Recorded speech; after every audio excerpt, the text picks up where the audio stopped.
Hello दोस्तों, आप सभी का एक बार फिर से स्वागत है पहाड़ी जंक्शन के एक और नए ब्लॉग में। और ये ब्लॉग काफ़ी इंटरेस्टिंग होने वाला है, काफ़ी मज़ेदार होने वाला है और एक बहुत बड़े सवाल का जवाब जो है मैं इस वीडियो में देने वाला हूँ। तो एक्चुअली आप लोगों ने देखा होगा मेरी वीडियो में मैं कई बार माँ दीवा के मंदिर के दर्शन आप लोगों को कराता हूँ, जो कि ऊपर चोटी पे मंदिर स्थापित है। इस बार मैंने आपको गर्भ गुफा के भी दर्शन कराए थे, तो जहाँ से मतलब भंडारा सिरा वो गुफा दिखाई थी, जहाँ से माँ दीवा जो है ऐसा कहा जाता है कि वहाँ से सीधे ऊंची चोटी तक गई थी और वहाँ पे विराजमान हुई थी। तो इस बार मेरे एक व्यूअर्स मुझे मिले थे, उन्होंने कहा यार आप माँ दीवा पे इतनी वीडियो बनाते हैं और कहते हैं कि माँ दीवा आदि शक्ति का जो है स्वरूप है, और अगर ऐसा है तो फिर जब गोरखा गढ़वाल में आतंक मचा रहे थे, हमारे आसपास जो है गोरखा और कंत्यूरी आ रहे थे, तो माँ दीवा ऐसा क्यों करती थी कि ऊंची चोटी से जो है आवाज़ लगाती थी कि छुप जाओ गोरखा आ गए हैं। अगर माँ दीवा आदि शक्ति का स्वरूप थी तो वो सीधे जो है उनका संहार क्यों नहीं करती थी, और उनका नाश जो है घुसने से पहले ही, मतलब उत्तराखंड में या गढ़वाल में आने से पहले ही उनका सर्वनाश क्यों नहीं कर देती थी। तो जिन्होंने मुझसे ये क्वेश्चन किया था वो मेरे रेगुलर व्यूअर्स हैं, तो वो भी शायद ये वीडियो देख रहे हों। तो मैंने उनको क्या रिप्लाई दिया वो मैं आपको आगे वीडियो में बताता हूँ, और उसके बाद उन्होंने भी स्वीकार किया कि हाँ ये बात तो है। तो चलिए उसके बारे में मैं आप आगे बताऊँगा वीडियो में। फ़िलहाल अभी शाम के टाइम मेरे लिए काम है, मुझे आटा पीसना है, यानी जो हमारी घरेलू चक्की है उसमें अभी के लिए आटा पीसना है। और आप लोग कमेंट्स कर रहे थे कि आजकल सक्षम क्यों नहीं दिख रहा है वीडियो में। तो एक्चुअली मेरे मम्मी पापा सक्षम और अमन ये चारों दिल्ली गए हैं, तो इसलिए वो लोग आजकल वीडियो में नहीं दिख रहे हैं।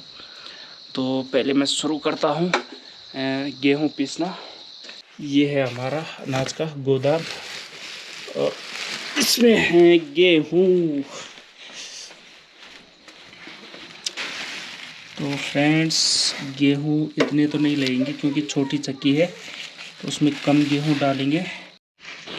तो दोस्तों ये हमारी छोटी सी चक्की और ये कटोरी, ये थैली जिसमें जो है मुझे आटा पीस के डालना है।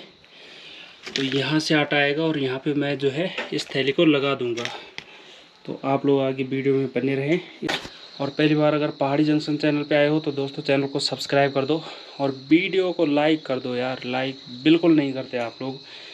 ये लगा लो 8-10 हज़ार लोग वीडियो देखते हैं और सिर्फ 400-500 लोग ही वीडियो को लाइक करते हैं।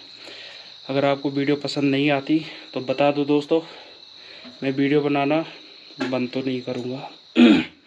कोशिश करूँगा और बेहतर बनाने की, कि क्या कमी रह रही है या तो आप लोग वो बता दीजिए, या फिर आप वीडियो को लाइक और शेयर ज़रूर किया करें अगर आप लोग चाहते हैं पहाड़ी जंक्शन जो है एक बड़ा चैनल बने। तो अब शुरू करते हैं हम गेहूँ पीसना। सबसे पहले ये जो है यहाँ पे हम लोग गेहूँ डालेंगे, ये इसमें, और ये रख देंगे नीचे। ये हो गई कटोरी हमारी जिससे हम गेहूँ डालेंगे। और पहले मैं थोड़ा यहाँ पे सेट कर देता हूँ। ये एक कहाँ गई, ये एक थैली है जो मुझे यहाँ पे लगानी है इसके मुंह पे, और वो थैली जाएगी सीधे उस थैली में जिसमें गेहूं का आटा डालना है। तो ये लगा ली मैंने थैली, और अब जो है गेहूं ऐसे उठाए और इसमें डाल दूँगा।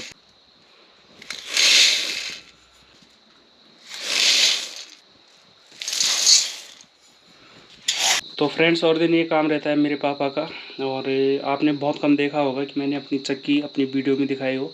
जिस दिन लाए थे उसी दिन जो है मैंने बताया था कि हमारी एक घरेलू चक्की आ गई है। तो ये इसके ब्रश वगैरह है साफ़ करने के। तो अभी गेहूं डल चुके हैं और अब स्विच ऑन, और यहाँ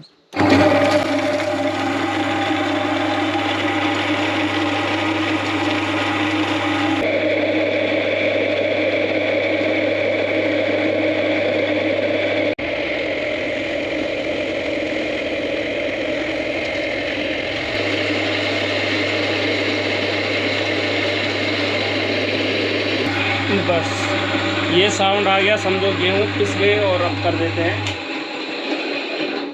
बंद। तो डेली लगभग 4-5 किलो आटा आराम से पिस जाता है इसमें, और डेली तो ज़रूरत नहीं पड़ती, यानी 4-5 किलो ये लगा लो, हमारा 2 दिन के लिए तो आराम से निकल जाता है। क्योंकि डॉग्स को जो है ज़्यादातर मैं रोटी ही देता हूँ। तो ये हो गया इतना आटा। तो पहले आप लोगों को पता है मुझे कितनी दूर गेहूँ लेके जाना पड़ता था पिसवाने के लिए, और अब घर में ही पीस देते हैं। तो अब चलते हैं गौशाला में, जो मेरे डॉग्स हैं इनको भी घुमा के लाना है, और आटा रख लेते हैं नीचे। रुक जा रुक जा रुक जा, रॉकी चले, चल गो गो, चल चल केपो, चल आगे से चल चल। दोस्तों आपने एक गाना सुना होगा बेडूपा को बारहमासा, उत्तराखंड का बहुत ही फेमस सॉन्ग है। तो ये है वही बेडू, और इसका बनाया जाएगा पींडा। तो इसकी पत्ती और उसकी जड़ से ये एक दूध निकलता है, ये देखो एक सफ़ेद सफ़ेद तरल पदार्थ निकलता है दूध के जैसा, और ये जहाँ पे शरीर में लग जाए वहाँ पे खुजली होनी शुरू हो जाती है। तो इसका चारा गाय मतलब जानवर बड़े प्यार से खाते हैं, तो इसलिए हम लोग इसको उबाल के और सुबह जो है गायों को देंगे। हेलो गाइस, ये है मेरा नया कुत्ता, ये है मेरा नया बूढ़, और ये है मेरी छन्नी, और यहाँ 2 गाय रहते हैं, एक बच्ची रहती है। अच्छा बड़े का और छोटी बछड़ी एक ये है, दूसरी अंदर है। तो सब्जी का जतन करना है भाई। और यहाँ लगी हमारी गोदड़ी, ये देखो, और इनकी सब्जी होती है गजब। इससे पहले इनको बंदर लेके जाएं, क्यों ना हम इनको ले जाएं अपने घर सब्जी बनाने के लिए, क्योंकि जब तक हम लोग घर से यहाँ आते तब तक बंदर इनको लेके जा चुके होते हैं। ये देखो गाइस, कोमल कोमल गोदड़ी। अब इसका साग बनाएंगे। वाव, इसको रहने देते। तो चलिए दोस्तों, अब बात करते हैं मेन टॉपिक पे, जिस पे मैंने आज ये वीडियो रखी थी अपनी, कि जब मुझसे पूछा गया कि माँ दीवा आदिशक्ति का स्वरूप थी, तो उन्होंने सीधे कंत्योरी और गोरखाओं का नाश क्यों नहीं किया, और क्यों वो जो है इतनी ऊंची चोटी से जो है आवाज़ लगाती थी। अगर माँ दीवा में वाकई शक्ति थी तो वो कई प्रकार की बाधा जो है उनके रास्ते में डाल सकती थी। तो दोस्तों, अगर ऐसा ही सवाल आपके मन में आता हो कि माँ दीवा अगर आदिशक्ति का स्वरूप थी तो वो आवाज़ क्यों लगाती थी, सीधे कंत्योरी गोरखाओं का संहार क्यों नहीं करती थी, तो मैं आपको एक एग्जांपल देना चाहूँगा।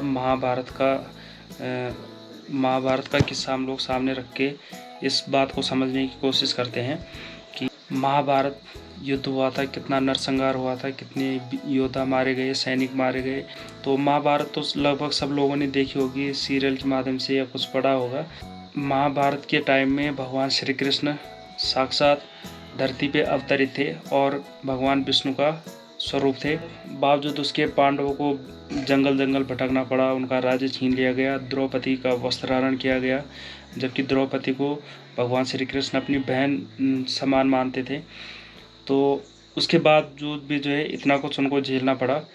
तो एक चीज़ समझने वाली बात यह है कि भगवान कृष्ण चाहते, जब द्रौपदी वस्त्रहरण हुआ था उसी वक्त उनको उनकी की सज़ा दे सकते थे, लेकिन नहीं। अगर भगवान श्री कृष्ण उस वक्त ऐसा कर देते तो आज हमें पता नहीं चलता कि भारत वर्ष में, भारत की भूमि में कितने वीर महान योद्धा हुए हैं। फिर ना ही अर्जुन जी का कैरेक्टर हमारे सामने होता, ना ही हमें दानवीर कर्ण के दानी होने का और महावीर होने का पता चलता।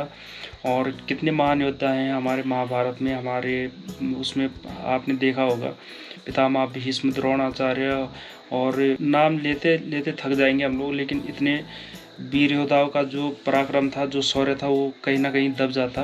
तो इसलिए भगवान श्री कृष्ण ने एक साफ संदेश दिया था कि ये जन्मभूमि है हमारी और यही हमारी कर्मभूमि है और हमें कर्म करते जाना है, फल की चिंता हमें नहीं करनी है।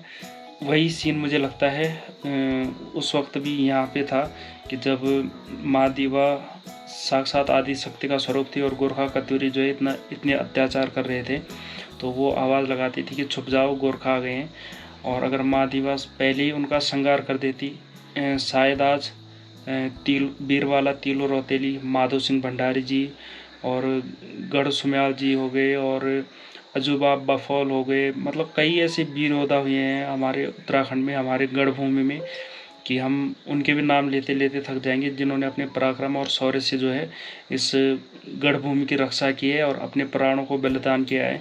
तो शायद उन्हें ये सब करने का मौका नहीं मिल पाता। मुझे लगता है दोनों कहानियाँ बिल्कुल सेम है कि जहाँ पे कर्म को जो है प्रधानता दी गई है।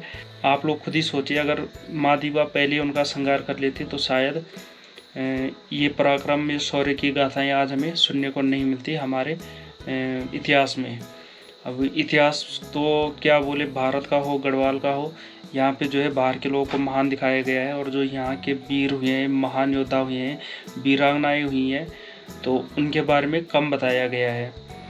तो मुझे लगता है कि हमें अपने धर्म स्थलों के बारे में और अपने वीर योद्धाओं के बारे में ऐसे सवाल करने की बजाय हमें इन चीज़ों को बढ़ावा देना चाहिए, इनका प्रचार प्रसार करना चाहिए।